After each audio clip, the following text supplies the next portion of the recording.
Je fais un peu de linguistique. Et comme vous savez, ma pensée progresse. Je remets en question un certain nombre de mes analyses précédentes. Et c'est le cas pour ce qui concerne le français et ce que j'ai dit sur le rapport du masculin et féminin. On est toujours pris au piège d'un certain nombre de pratiques, de coutumes qu'on n'ose pas remettre en question. Et la notion de description est une notion extrêmement ambiguë, parce qu'on peut avoir une description critique, ou bien une description simplement on constate la pratique en cours. C'est pas du tout la même chose. Et pendant un certain temps, jusqu'à peu de temps d'ailleurs, jusqu'à récemment, j'ai pu dire qu'en français, nous avions tantôt un régime consonantique et tantôt un régime vocalique. Par exemple, je veux manger, là, la consonne R est occultée. Mais en revanche, si je dis puisque je te dis, on voit bien que là, on a une espèce d'enchaînement de consonnes. Puisque je te le dis. Et il y avait un obstacle épistémologique ici qui m'empêchait d'avancer dans cette analyse. Parce qu'on n'ose pas poser certaines questions, finalement.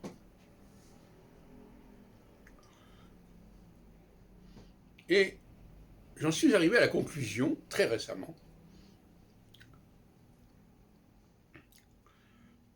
que le masculin était avant tout consonantique, et que c'était le féminin qui était vocalique. Et par conséquent,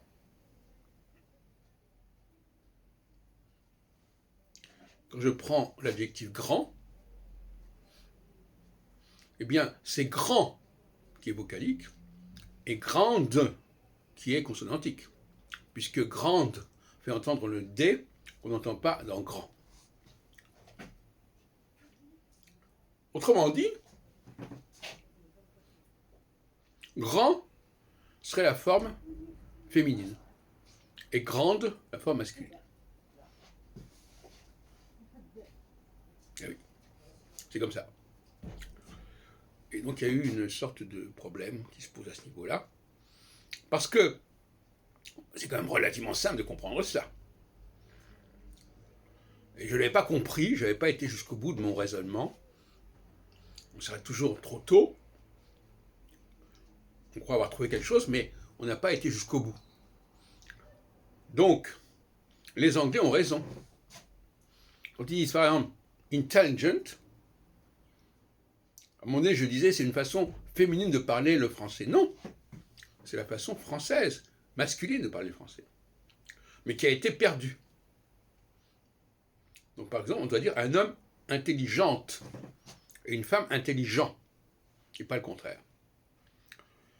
Parce qu'autrement, on ne respecte pas la dimension vocalique du féminin et la dimension consonantique du masculin. C'est simple que ça. Alors, j'ai mis en ligne un texte à ce sujet que vous pouvez trouver sur nofilm.unblog.fr. Alors, je passe à un autre aspect du problème linguistique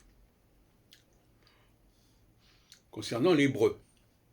Parce que je trouve que je suis bilingue, français-hébreu en quelque sorte. Et donc, et même trilingue avec le français, l'anglais et l'hébreu, sans parler d'autres langues que je connais, mais j'aime bien ces trois langues. J'ai une familiarité avec ces trois langues. Et